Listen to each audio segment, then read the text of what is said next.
Assalamualaikum warahmatullahi wabarakatuh. Masih bersama saya dengan Cak Umar.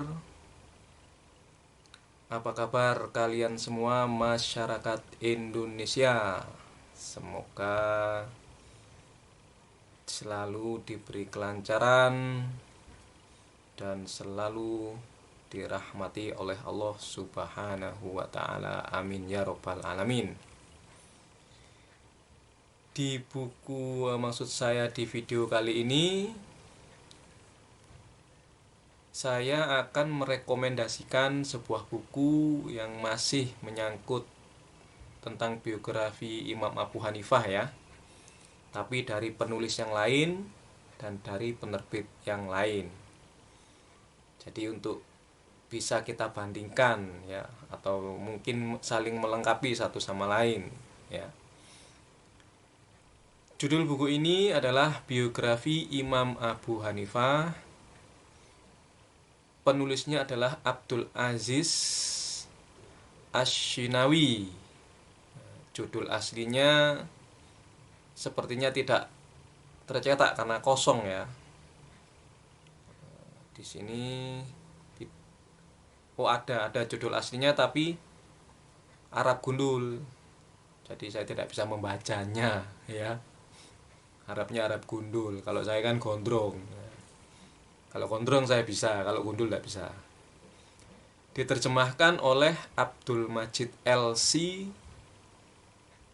diterbitkan oleh penerbit Aqwam tahun 2003 Maret ya, cetakan pertama. Jumlah halaman 200 halaman ya, sedikit lah 200, dengan nomor ISBN 978 979 039 2359.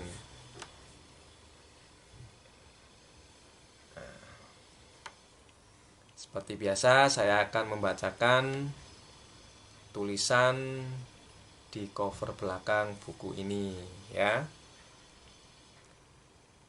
Tulisannya demikian. Thabit tengah melintas ketika sebuah apel jatuh lalu dimakannya. Sadar buah itu bukan miliknya, Thabit pun mencari sang pemilik untuk meminta kehalalannya. Wah. Beda dengan kita ya. Ada mangga jatuh aja langsung sikat makan tanpa mencari tahu pemiliknya siapa. Lanjut ya. Meski harus menempuh perjalanan cukup jauh, sang pemilik kebun pun memberi syarat unik agar apel itu halal, yaitu menikah dengan putrinya yang karena kesalehannya menjadi dalam tanda kutip bisu, tuli, dan lumpuh. Pernikahan unik pasangan saleh ini melahirkan bayi yang bernama Nu'man, yang kemudian hari dikenal dengan Abu Hanifah. Jadi kayaknya itu kalau pengen punya anak yang hebat harus nemu apel dulu. Apel jatuh, cari pemiliknya, terus pemiliknya bilang anak saya ini bisu, tuli, buta. Lari kita, carinya yang cantik ya. Makanya saya lanjut ya, lanjut guyon tadi lanjut. Sejak muda Abu Hanifah sudah berniat menghabiskan seluruh hidupnya demi ilmu. Pilihannya kepada ilmu fikih dibanding dengan nahwu, qiraah, ilmu hadis, dan ilmu kalam. Kemudian menjadikannya sebagai ulama besar di Irak, sebuah negeri yang tak pernah sepi dari prahara politik dan kemunculan aliran-aliran nyeleneh. Ternyata sejak dulu sudah ada aliran nyeleneh itu ya. Kirain sekarang doang, dulu juga ada. Lanjut ya.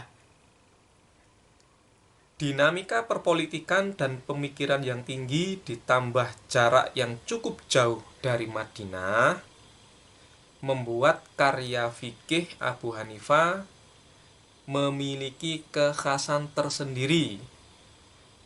Banyak orang mengenalnya sebagai ulama ahli ra'yi, dalam tanda kurung pendapat berdasar rasio. Jangan buru-buru menyamakannya dengan penyembah logika atau aliran liberal lainnya. Buku ini menjelaskan kriteria dan sebab-sebab munculnya ahli ra'yi, sebuah metode istimbat dalam tanda kurung konklusi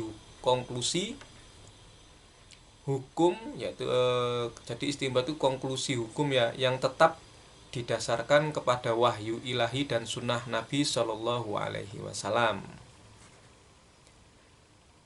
Anda juga akan diajak berkenalan dengan fikih antisipatif,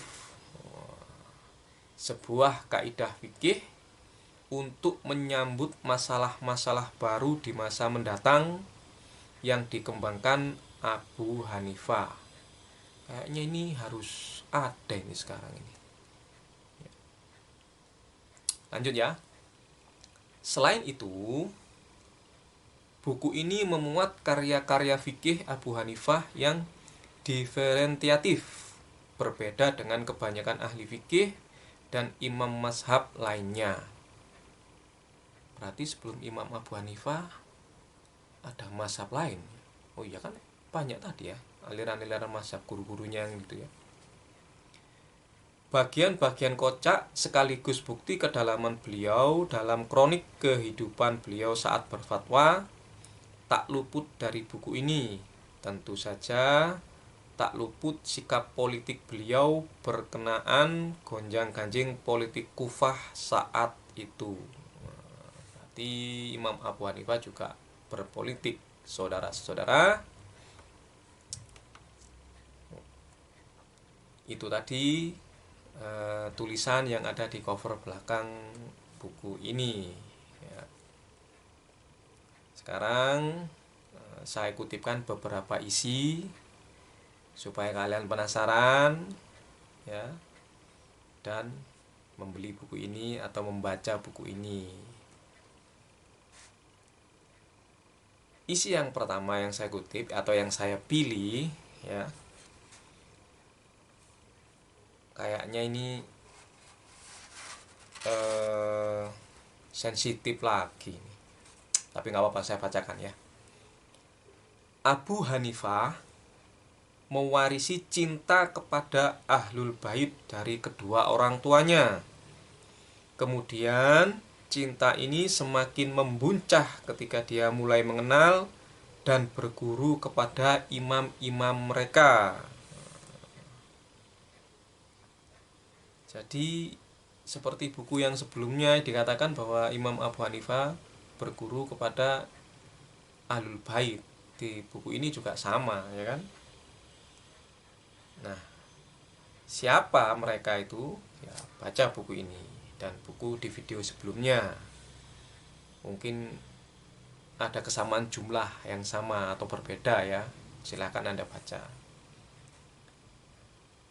Poin atau isi yang kedua yang saya pilih dari buku ini ada tertulis demikian. Abu Hanifah pernah berdebat dengan kelompok ateis. Isi perdebatan Imam Abu Hanifah dengan ateis bisa dibaca di buku ini. Wah, berarti zaman dulu juga sudah ada ateis guys. Dan Imam Abu Hanifah juga pernah berdebat dengan mereka ya. Panjang perdebatannya itu. Silahkan Anda baca sendiri di buku ini, bagaimana perdebatan antara Imam Abu Hanifah dengan para ateis. Kirain ateis hanya ada di zaman modern guys. Zaman dulu sudah ada. Jadi tidak usah gampang kagetan. Ngopi aja dulu, oke?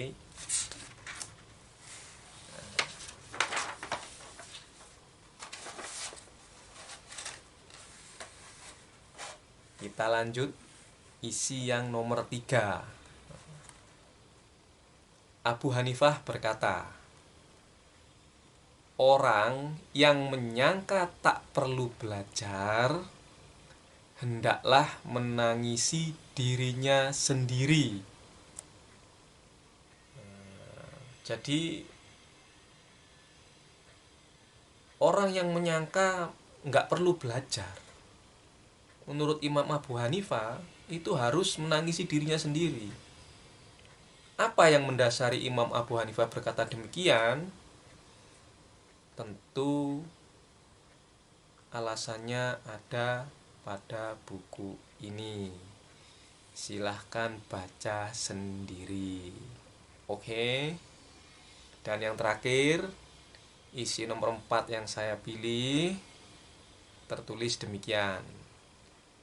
Di dalam sebuah dialog, Imam Abu Hanifah bertanya kepada seorang ulama yang sombong dengan pertanyaan, semut yang berbicara dengan Nabi Sulaiman jantan atau betina? Si ulama yang sombong tersebut tidak dapat menjawab pertanyaan Imam Abu Hanifah. Imam Abu Hanifah lantas berkata, itu adalah semut betina. Nah, kok bisa betina? Apa yang menjadi landasan Imam Abu Hanifah dengan menjawab bahwa semut yang berkata dengan Nabi Sulaiman itu adalah semut betina? Tentu jawabannya ada di buku ini, ya. Dalilnya ada di buku ini. Jadi silahkan Anda baca sendiri bukunya. Jadi itu adalah 4 poin isi yang saya ambil. Untuk selebihnya Anda bisa baca sendiri bukunya. Seperti biasa, dapatkan buku ini di toko-toko buku terdekat rumah Anda, atau bisa beli di online shop, atau bisa pinjam di perpustakaan atau di teman Anda. Jangan pinjam di saya, oke? Sekian dari saya. Wassalamualaikum warahmatullahi wabarakatuh.